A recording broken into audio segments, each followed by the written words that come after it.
So the plaque behind me tells you that a famous musician and songwriter lived at this address back in 1968.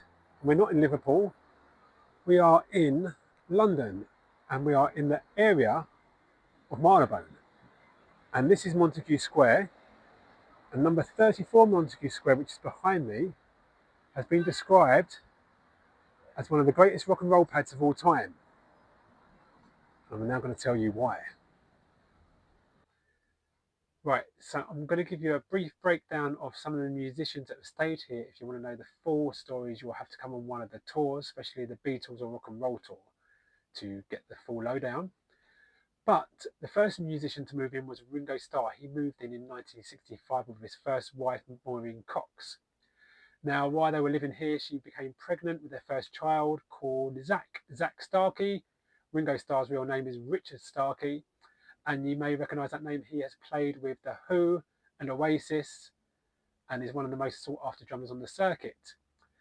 Now, Ringo Starr and Maureen and Zach moved out to the countryside to a mansion in Surrey, but he kept this apartment for friends and family to stay and as a London bolt hole.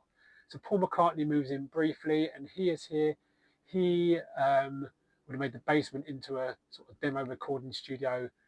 It's believed he recorded Eleanor Rigby here on acoustic guitar and then took it to the studio to play to the rest of the band. And then George Martin said, why don't we try strings on this? That's how it was working back then. Here is Paul and Ringo just on the steps there, and they're waiting for their chauffeur to collect them to take them to Buckingham Palace, where they all received MBEs.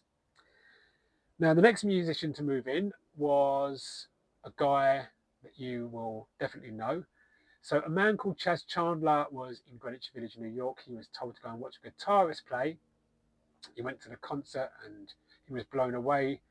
And he went up to him at the end of the concert and said, well, who's your manager? And he said, I don't have one. He said, look, I'll be your manager. Come to London with me. We'll get you a drummer and a bass player. And we'll build a band around you because you are, if not, as good as what is there at the moment. So he brought back with him Jimi Hendrix, and they moved into number 34 Montague Square. And there's some very, very good stories about their occupants here. So I'll say that for another time.